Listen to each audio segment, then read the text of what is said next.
The global city and the poor. The relationship between global cities and poverty is complex. On one hand, global cities can offer economic opportunities, employment, and access to resources, potentially reducing poverty. On the other hand, rapid urbanization and income inequality in these cities may contribute to pockets of extreme poverty. Effective urban policies, social programs, and inclusive development strategies are crucial for addressing the challenges faced by the poor in global cities. This paragraph highlights the impact of economic globalization or inequality, especially within urban settings. It acknowledges that certain large cities, particularly in Scandinavia, have managed to address inequality through government-led social distribution programs. However, the focus shifts to the stark contrast in many cities, particularly those in developing countries. In cities like Mumbai, Jakarta, and Manila, the coexistence of opulent structures and extensive shantytowns reflects the pronounced disparity within these urban environments. It also suggests that economic globalization, while contributing to the development of gleaming buildings and economic prosperity, also exacerbates poverty, leading to the emergence of massive informal settlements. The reference to rich urban cities experiencing this duality emphasizes that even in economically advanced areas, stark inequalities persist, with affluent areas existing alongside impoverished neighborhoods.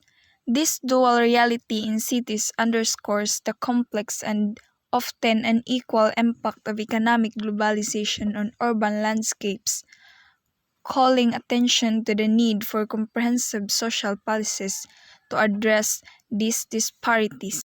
So, the issue of gentrification in the outskirts of cities like New York and San Francisco, it describes how poor urban enclaves, predominantly inhabited by African Americans and immigrant families, face challenges in accessing opportunities for a better life. Gentrification is identified as the driving force behind this displacement. As these cities attract more capital and affluent residents, the demand for real estate increases, leading to rising property prices. Consequently, lower income residents find it difficult to afford housing in these areas and are compelled to move to more affordable but distant locations.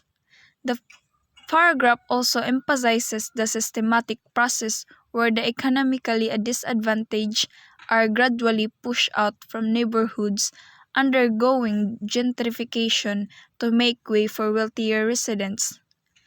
In essence, gentrification is portrayed as a phenomenon that perpetuates social and economic disparities, contributing to the geographical displacement of poorer communities in the wake of urban development and economic growth. So, in this paragraph, it discusses how gentrification impacts marginalized communities in different urban contexts.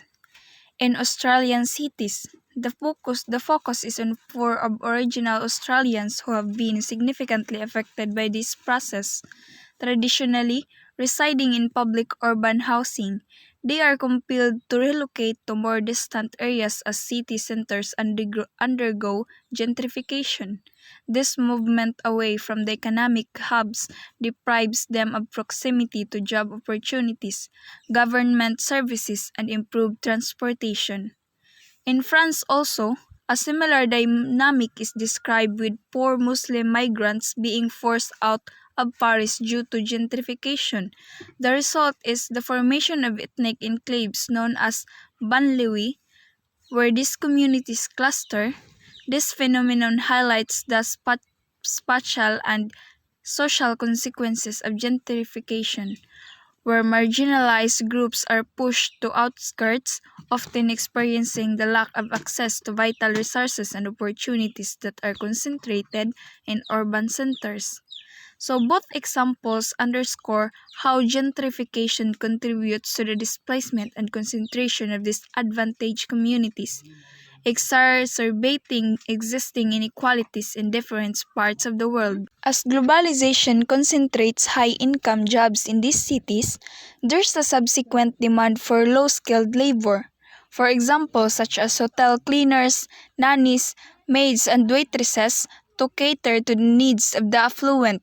Simultaneously, many middle-income jobs, particularly in manufacturing and business process outsourcing, are relocating to other countries. The consequence is hollowing out of the middle class within these global cities, intensifying socio-economic inequality. Notably, while high-rolling individuals in places like New York may enjoy prosperity and luxury, the disparity is highlighted by the juxtaposition of affluent lifestyles with the employment of individuals from less privileged backgrounds, such as Filipina maids raising the children of wealthy American investors.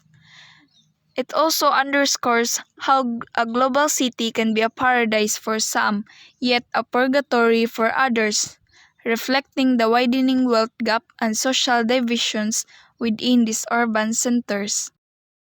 So, in summary, this paragraph underscores that global cities, as discussed in the lesson, serve as tangible manifestations of globalization. These cities showcase the positive aspect of globalization, acting as hubs for the convergence of cultures and ideas while generating substantial wealth. However, it can emphasize that despite these positive aspects, global cities are marked by significant inequality. The reference of global servants serving global entrepreneurs highlights the disparity of socioeconomic roles within these cities.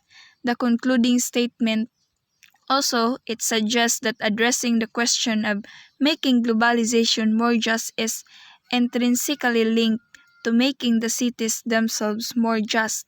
This implies that achieving a fairer globalized world involves addressing and rectifying the inequalities within urban environments, emphasizing the role of local initiatives and urban planning in creating more equitable and just global cities.